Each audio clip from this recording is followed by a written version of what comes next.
What is a submarine? A submarine is a steel tube in which we put 3,000-pound hydraulic pipes, 4,500 pounds per square inch high-pressure air, everywhere you can reach. We've got 450-volt AC power, 250-volt DC power. We have fans and pumps. We arm it with the weapons of almost unimaginable destructive power.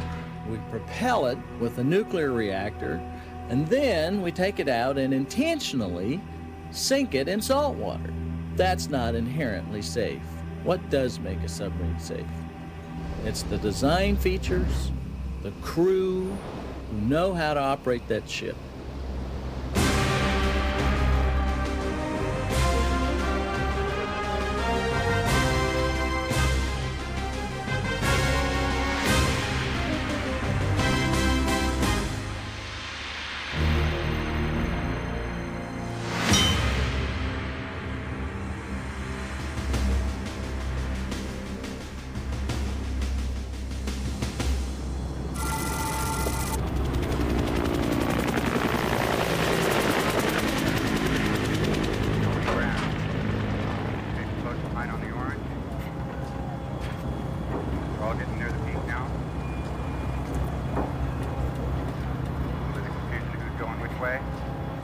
The latest Los Angeles-class fast attack submarine is limited in its capability by only one thing: how much food she can carry. Usually, it's 60 days' supplies for her crew of almost 150. Getting them on board is a tricky maneuver. Everything that enters the submarine goes through a narrow hatch: food, men, and weapons. Below is a sealed world of work, drills, sleep, and more work in a cramped and sunless environment. The Topeka is preparing to go out on patrol. Only a handful of people know where she's going and for how long. She may be gone 12 hours or 6 months, patrolling close to Russia or lurking in the Red Sea. This is the world of the submariner, regardless of his nationality.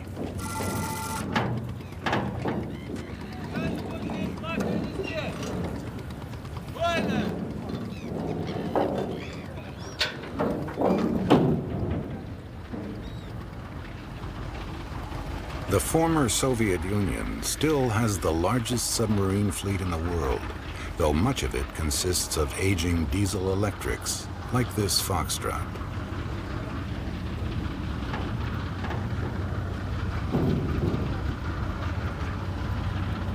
She is nearing the end of her useful life. Nonetheless, this patrol could take her as far as the Mediterranean, and for 6 months.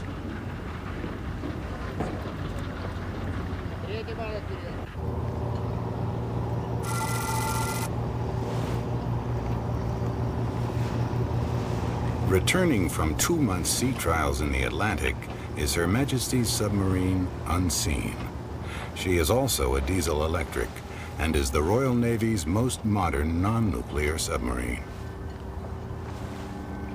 Submarines have always inspired both fascination and fear. Their movements remain closely guarded secrets, and the lives of the men aboard a mystery. They all belong to a closed society, members of an exclusively male club.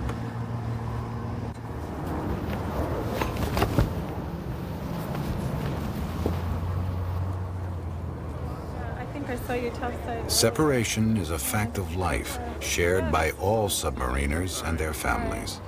Once a man goes on patrol, he may as well be on the moon. It's a continual cycle of separation and reunion. Some say it's like a divorce every 6 months. Others, that it's a honeymoon.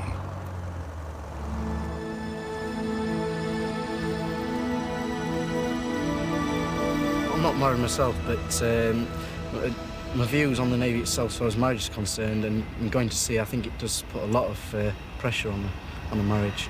When a ship goes to sea, like the ones out here, the most they spend at sea, actually at sea, maybe 5 or 6 days before they pull into a port. We go out, we might spend 6 to 8 weeks at sea. The only people you see, the people you see around you now. That's it all the time. You can't contact your family, you can't write to them. It must be there. Hard to leave the family, hard to leave the children. I have 2 little ones, a 1-year-old and a 2-year-old. They don't really understand 6 months, but even when I'm only gone for a week, they know when I'm gone for a few days, and they start asking Mom, where's Daddy, and that sort of thing. Standing in the front window, where's Daddy, when's he coming home, why is Daddy not here for dinner? I feel kind of sad, because you see him for a while, and then he takes off, and then he comes back, and then he takes off. I like it when he comes back, and I don't like it when he leaves.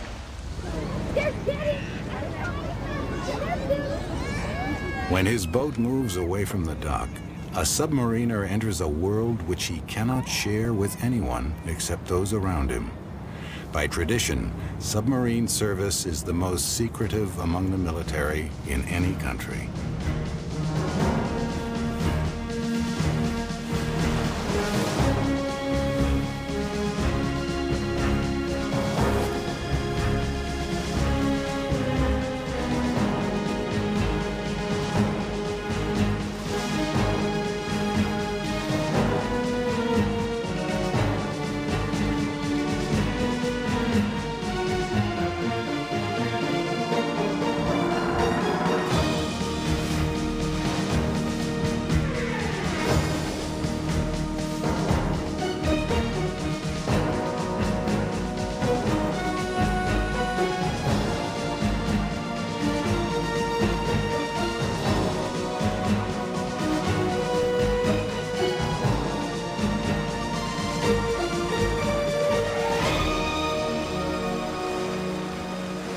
Once the Topeka reaches deep water off San Diego, she will dive, entering her true element. The first dive was frightening. I mean, in the school they tell you how the submarine works, put together, what happens when you dive. When I actually stood there, and the aft went down first of all, and I was sat in the control thinking, well, this is wrong, I'm going down backwards. And the back goes down, the front goes down, they actually dive. I find it a lot better actually underwater than on the surface, because when you're on the surface, they weren't built for the surface and they roll, and you know, I'm a bit, you know, I get fairly seasick myself. But being underwater, it's just, well, some people say it's like flying an aeroplane, you know, being on an airplane, but it is frightening. And you suddenly realise you're actually going underwater for the first time. This whole thing around you is built to go underwater. Officer of the deck, when you're steady on course, submerge the ship. When I'm steady on course, submerge the ship, aye, sir.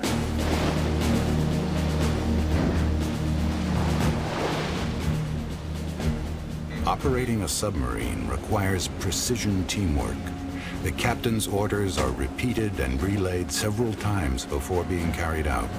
It's part of a system of multiple checks designed to eliminate the possibility of error. Diving officer, submerge the ship to 150 feet. Submerge the ship to 150 feet, aye, sir.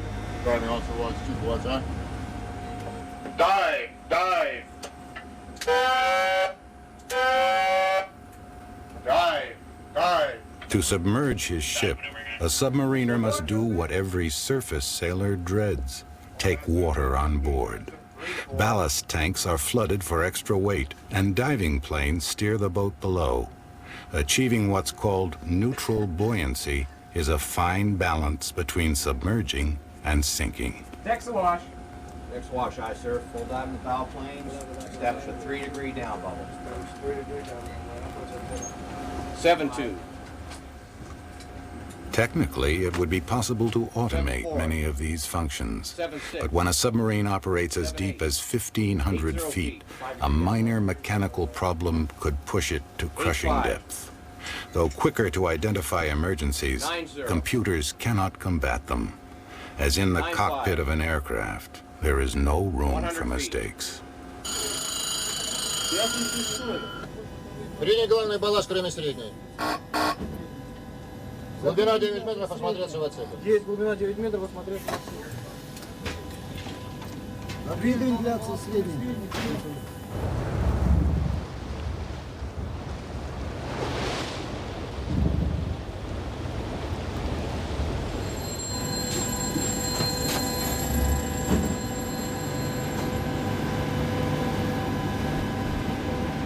Seeing the Foxtrot crew take her down, you could be forgiven for thinking you were watching a World War II movie.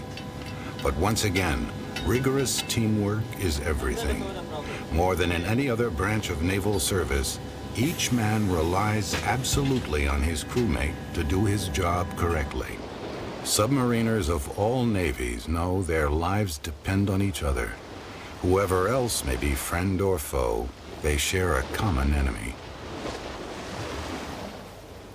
The submariner has only one enemy, and that's all around him, the immensely powerful and utterly implacable sea.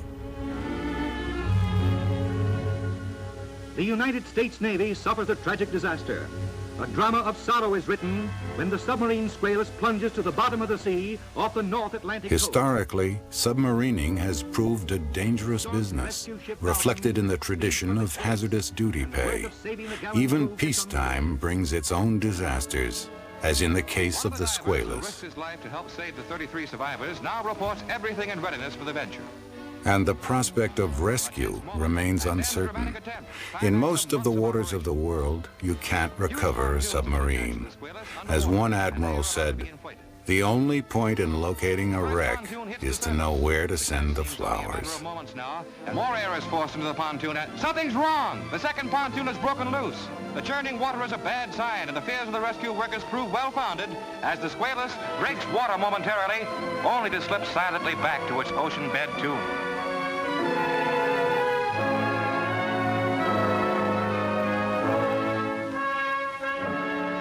The safety record of our submarines is not perfect. In particular, we have lost 2 nuclear submarines over the course of the program, the Thresher in 1963 and the Scorpion in 1968 were very significant events in our program. It was in April of 1963 that the Thresher made her last dive and became the watery tomb for a crew of 129 men. The Thresher was the deepest diving combat submarine in the world. Her loss, caused by flooding and a reactor shutdown, was a tragic reminder that submarines operate alone in an environment as unforgiving as space. There is no margin for mistakes in a submarine. You're either alive or dead. Officer of the deck, reverse course to the right using a 25-degree rudder angle. Reverse course to the right using a 25-degree rudder angle, aye, sir. Helm right, 25 degrees rudder. 25 degrees rudder, helm aye, sir. Steady course 180. Steady course 180, helm aye. Officer deck, my rudder's right 25 degrees, sir. Very well, helm. Commander Jablonski is putting Topeka through her paces. Usually, he warns the crew, but not this time. Among other things, it's a good check to see if everything's stowed correctly. If you're being chased, the last thing you want is a tin of baked beans banging against the hull and giving your position away. They call it angles and dangles.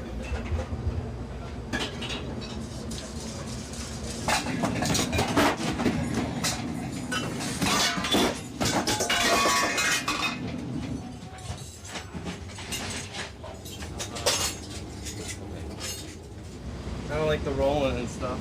You know, it's kind of hard to cook when you're going back and forth.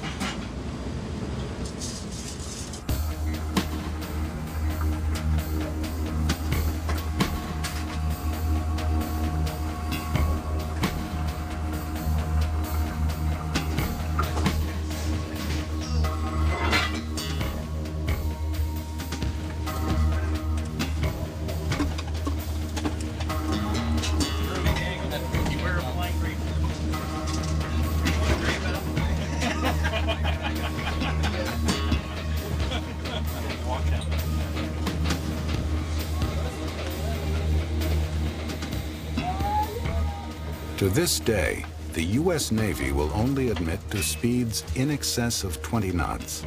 But it's accepted that boats like the Topeka are capable of nearly twice this speed, almost 50 miles per hour submerged. In the underwater games of tag played between the superpowers, speed and maneuverability are essential ingredients, vital for outrunning your opponent and hopefully even his torpedoes. Launch maneuvering, make normal 2/3 turns. Normal 2/3 turns, all right. Now left 15 degrees rudder, steady course north. Left 15 degrees rudder, steady course north. When you going to school?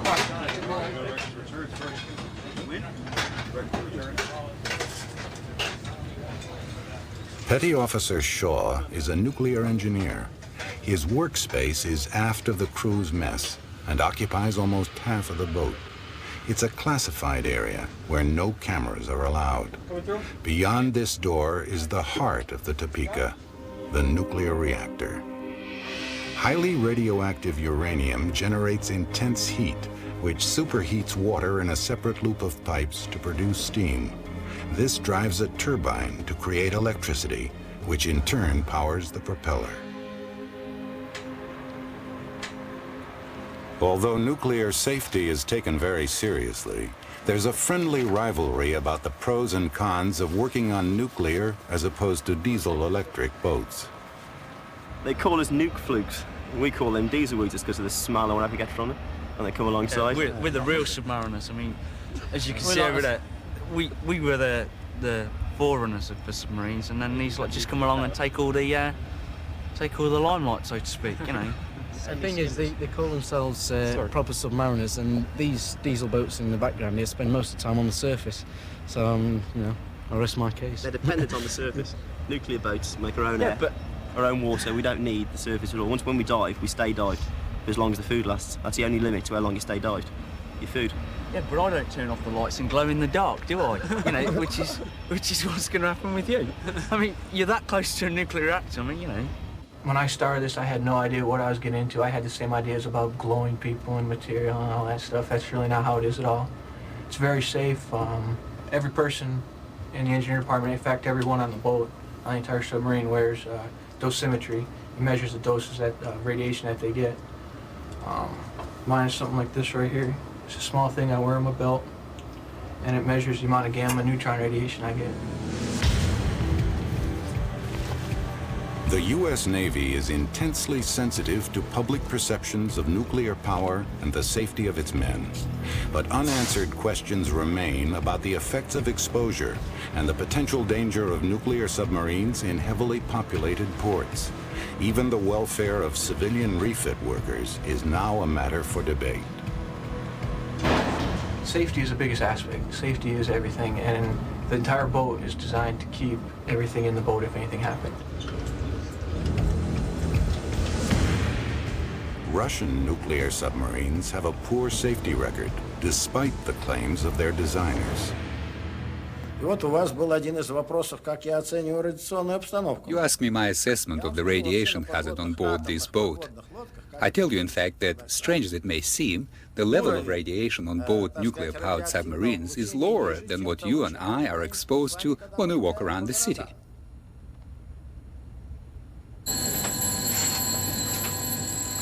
All submarines are designed as weapons of war.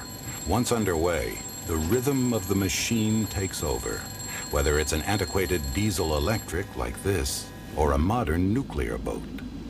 Priority is given to the propulsion and weapon systems.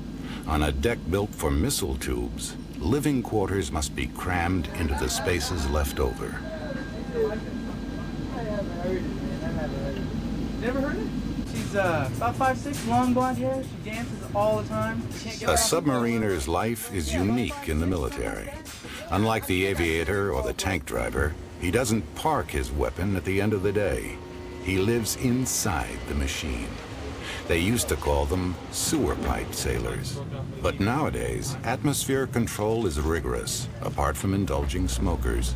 Aerosols, luminous watches, and even boot polish are forbidden, lest they contaminate the closed environment. Fresh oxygen and water are made from the sea. 5 more!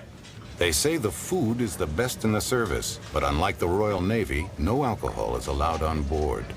Enlisted men eat the same as the officers, but there's a chow line rather than silver service. And if you're low on the pecking order, you can spend a lot of time in the galley, not eating, but cranking. Cranking, that's where you actually work in the galley. And what I am basically in civilian world would be a busboy. The cooks tell me what they need, what kind of food that they need to prepare, and I get in and I make the salad, I set up the tables, I wash the dishes, and everybody has to do it. And I have to do about 120 days of cranking at sea. All I know is when you're on the ship, don't say crank. It's somehow a derogatory statement, I don't know why. It's just a forbidden word, a taboo. And if anybody heard the word crank, or if a superior officer heard the word crank coming from a subordinate, I guess what you'd have to do is crank in the galley for about 60 days. Trash must be compacted and dumped into the sea, heavily weighted so as not to betray your position. Underway, distinction between night and day quickly disappears. Your time is broken into watches. 6 hours on, 6 hours off. Rick, it's time to get up and go on watch, man. Weekends become a thing of the past. The routine is relentless. Yeah, Dan. Dan, it's 5 o'clock. It's time to get up and Your go on bunk's watch, really your only place that's yours. And we have to do things to kind of keep our morale up. A lot of guys bring personalized sheets when they go to sea. I've seen Snoopy sheets. I've seen sheets with hearts on them, and even seen one guy where a guy had a full-length computer image of his wife on the sheet, so.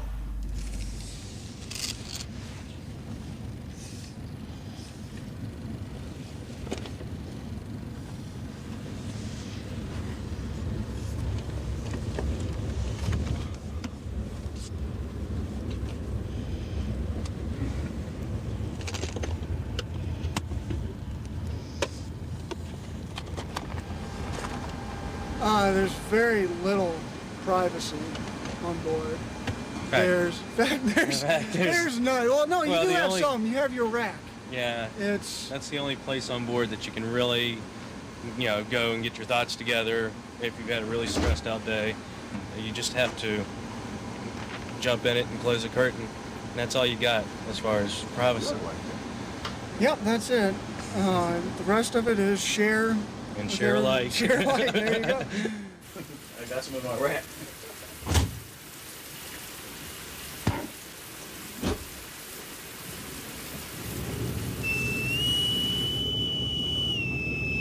It probably takes a special type of bloke to serve in submarines.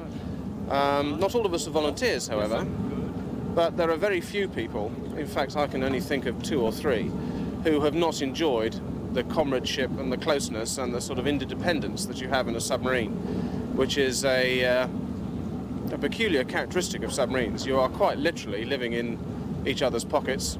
You do get close, I mean friendship-wise, yeah, darling. You do build, I think, a sort of special friendships, that you wouldn't sort of get outside the Navy on a submarine.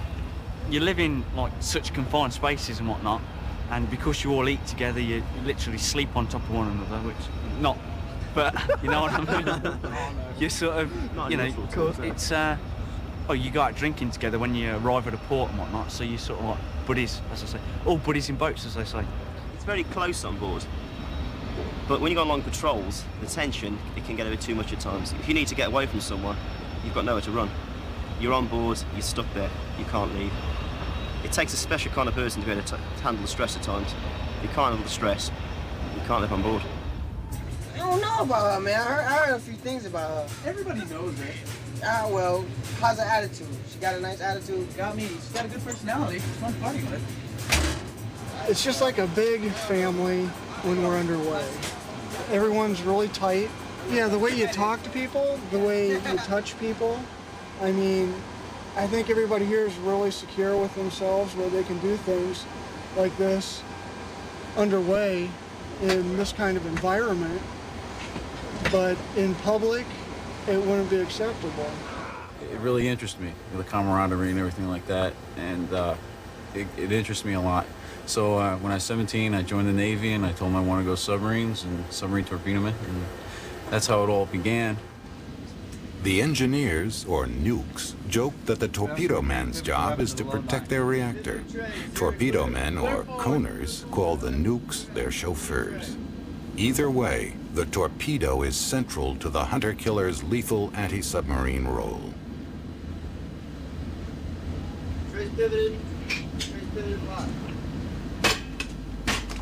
I've worked on weapons my whole career in the Navy, and I think we use them the way they should be used. I've never really shot a weapon that's went off. I've shot a lot of exercise weapons, and I wouldn't mind, you know, shooting something once, but just maybe a deserted ship or something. But I don't want to blow somebody up just for a drill.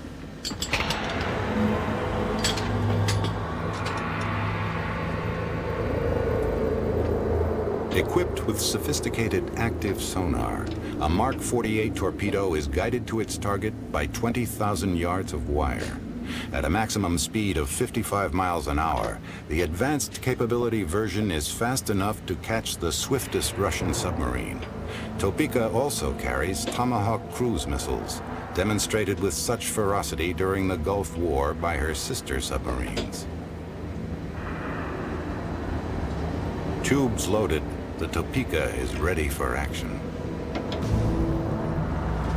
Well, there's very little difference between a submarine operating in peacetime and in wartime as far as the submarine is concerned. We are going out and we are covert. We are doing the same type of missions. We do everything up to the point of actually firing our weapons, and that is one of the reasons why our readiness is so high, is that when we go into an area, we're not detected. No one knows we're there, so we can conduct our operation just as if we had a wartime mission in that area. This is the captain. Our situation right now is that we are moving into an area where there's been hostile submarine activity. We've received authorization to attack any hostile submarines, and we're conducting a sonar search for those contacts now. Carry on. That sound is the sound of the water running past our hydrophones that we use for underwater communications, but we can also hear other sounds in the water. And we're listening for close contacts. You would hear their screw blade noise coming through that speaker. A fast attack submarine is always only minutes away from responding to or initiating aggression. At the same time, she might spy on enemy maneuvers or intercept their underwater communication systems. Essential to all this is stealth, remaining undetected. It requires a state of constant alert. Commander Jablonski's first priority in wartime would be destruction of enemy boomers before they could launch their nuclear missiles.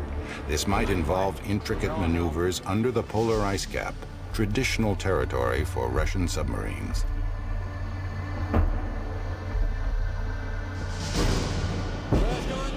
Занятие района 19-20. Боцман, держать 26 метров. Боцман, держать 25 метров. Ballistic missile submarines, like the Typhoon, operate to a different rhythm. Much of their time is spent simply hiding. Like cosmonauts aboard an orbiting space station, their crews live a life of virtual suspended animation.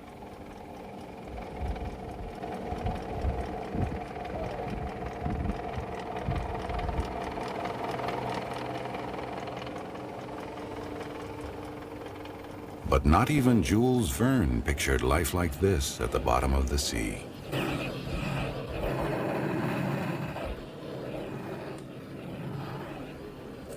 As the world's biggest submarine, the Typhoon deserves the traditional nickname of the floating hotel. In its atmosphere of a comfortable, if slightly dated health club, it's easy to forget its deadly purpose.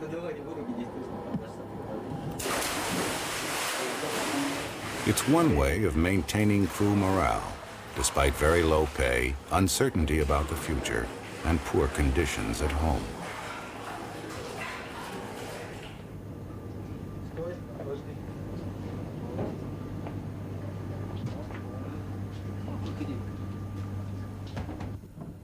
Despite all his responsibility, even Captain Zhidilyov earns only a few dollars a month.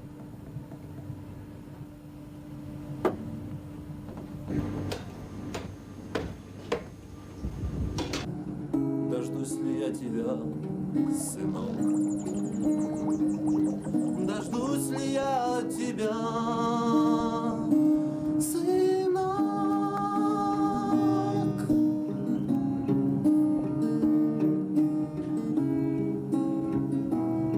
And then there's the traditional fringe benefit of the nuclear submariner.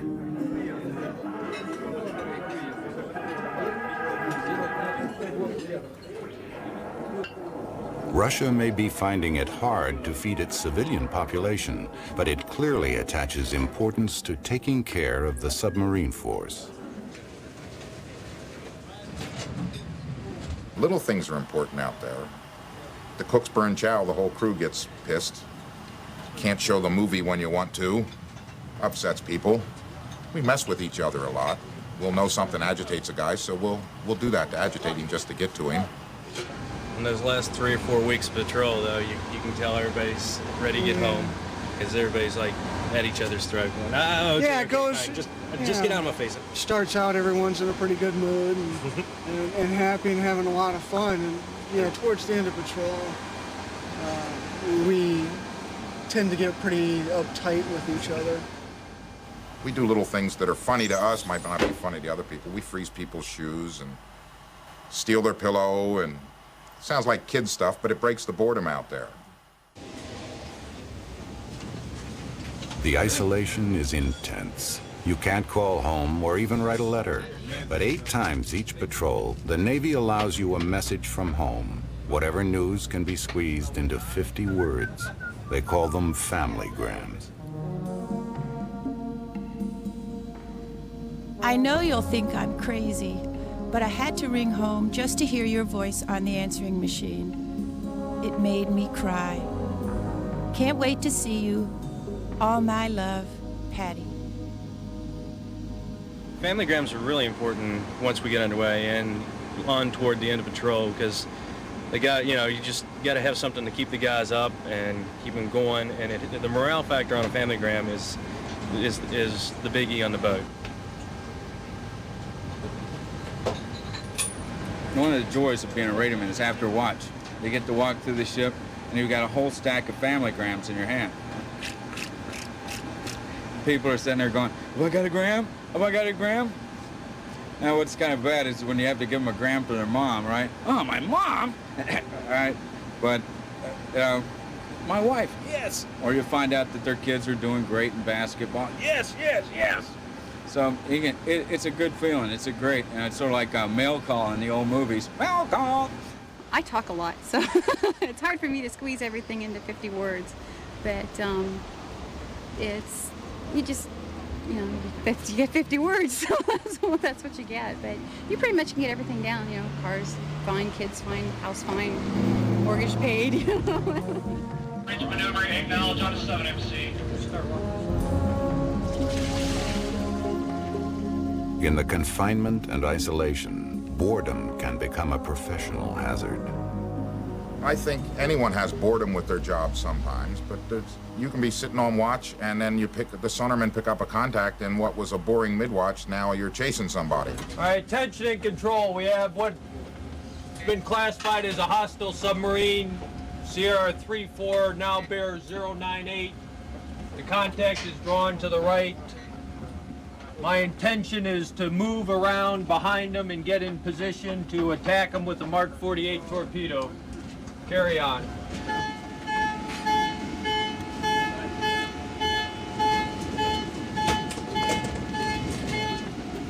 Man at battle station.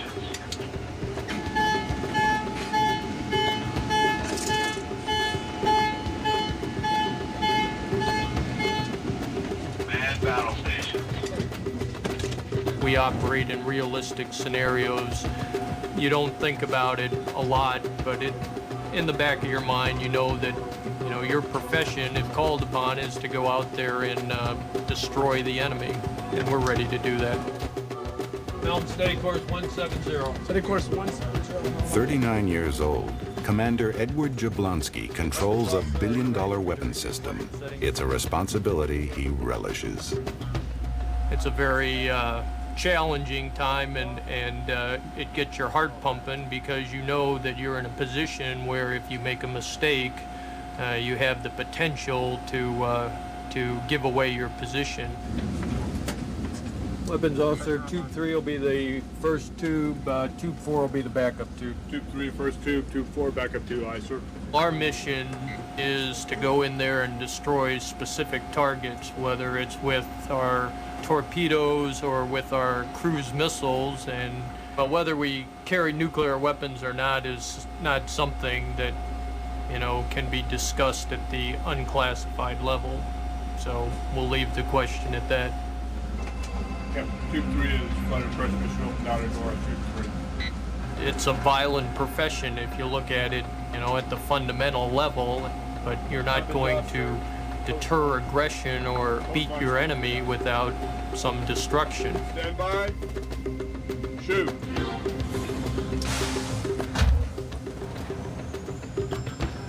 Hitter course 180. Very well, weapons. That's full fun. 600 here.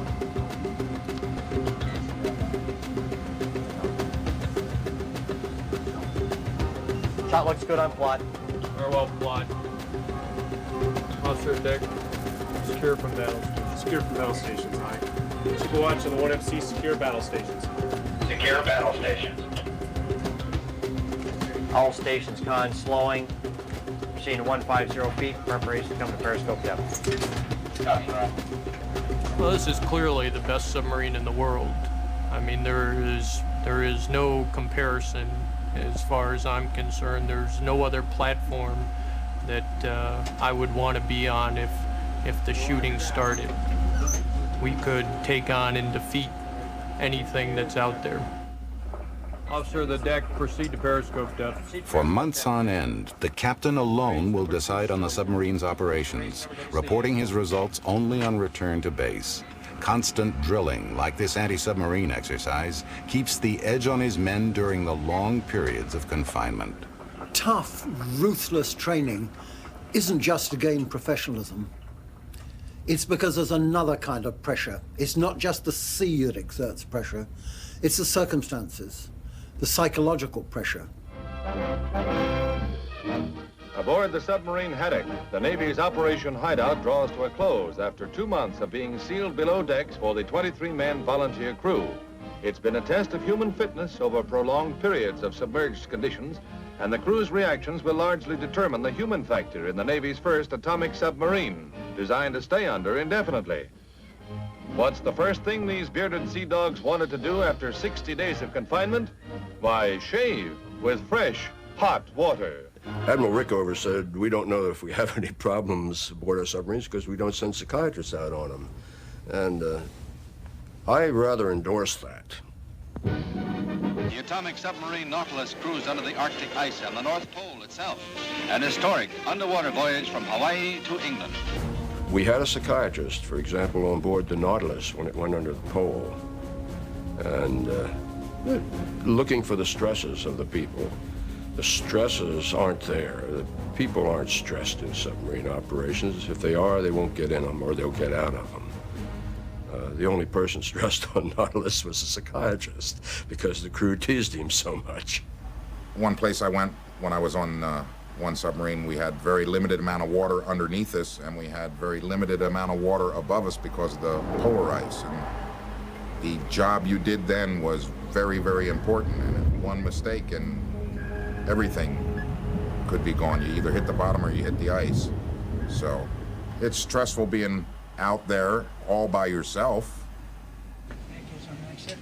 The pressure of separation contributes to the highest divorce rate in the armed services. One of the bad things about submarining in general is usually each run you're going to wind up with maybe 2 to 3 divorces. After a while of reading the same grams over and over again, you can see when there's a problem. The family grams, they lose the warmth.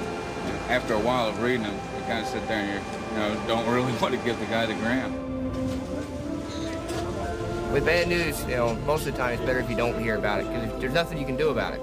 I mean, you're still going to be out there on patrol, you're going to be doing your job, and if you don't know about it, you're better off, until you get back. There's a great deal of sympathy for folk, and we do have problems.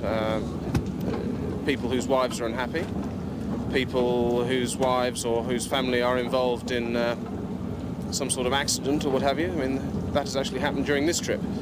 We were fortunate we were able to land the fellow, and he was able to go straight home. But clearly, as you can imagine, on some types of submarine, it is impossible to land them. And then you would, you enter the debate of whether you tell him or not. Okay, well, come say hello to the team. We're all here waiting for you. The people who survive that pressure and perform really well are those who've had the toughest training. Sometimes people say, okay, how do they release that pressure? Well, I can tell you the best way by far. It's sex. Wives and girlfriends are really crucial to submariners. Now for a more intimate and personal welcome from wives and children, families and friends. A scene in which America joins while echoing the Navy's traditional words of praise, well done, very well done. Some of the wives get awful lonely, and they want to let their husbands know that they're lonely. So they'll sit there and you'll get some spicy family grams, and not too to the point of being vulgar, but slightly risque. Something like, I can't wait to wrap my loving arms and legs around you, or something to that effect. Or, can't wait for you to bring home we can have a special dinner ready for you. Can't wait for you to bring home the meat, things to that effect. And those kind of grams will chop out the names so that no one gets embarrassed, to protect the innocent or guilty or whatever. And those become the family grams of the week. We post those down on the mess deck so everybody can get a laugh out of them. And a lot of times, some of the other guys will go, hey, I don't suppose you'd mind putting my name in this one and then just let me keep it. But it's a lot of fun. It's a lot of fun. And I don't think, if it weren't for the grams, sometimes we'd go insane. Because everybody has to know that, even though this is an adventure, right, we still got a home too. And it's, we really miss our families a lot.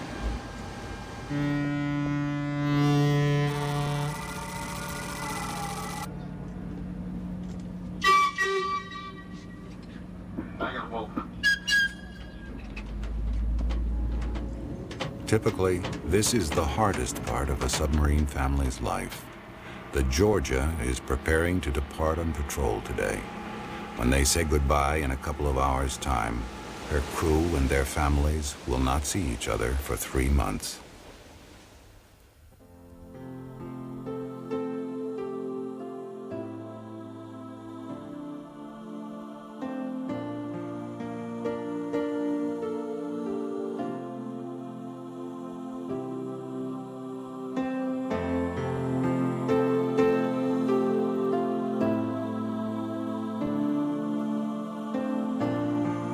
There's a lot of sadness. He's been in for almost 14 years, and you kind of get used to it, but then you don't. And then it'll probably hit me tonight that, oh, I'm going to be by myself with these two.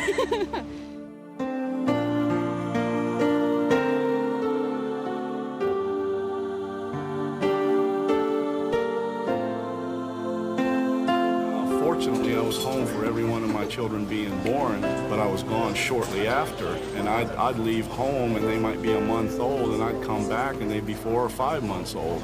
And in some cases, 6, 7 months old. That's real hard, missing the children growing up. I lose my dad almost every year, and he's gone anywhere from a couple of weeks to 6 months. And other people talk about well, I was with my dad and I did this, and I say, well, my dad's at sea again. So it's hard.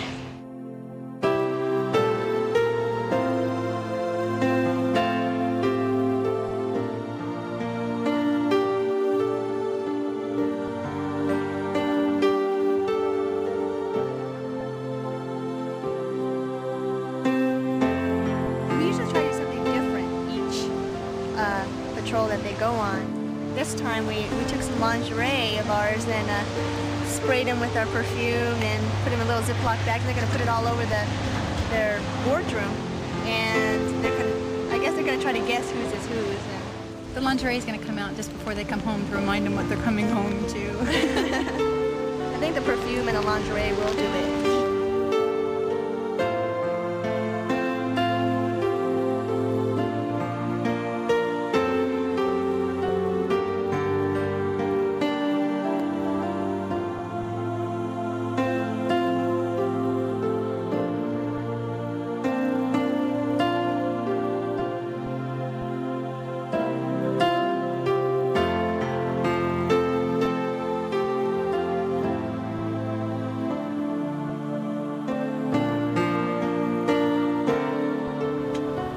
Leaving the family is really hard.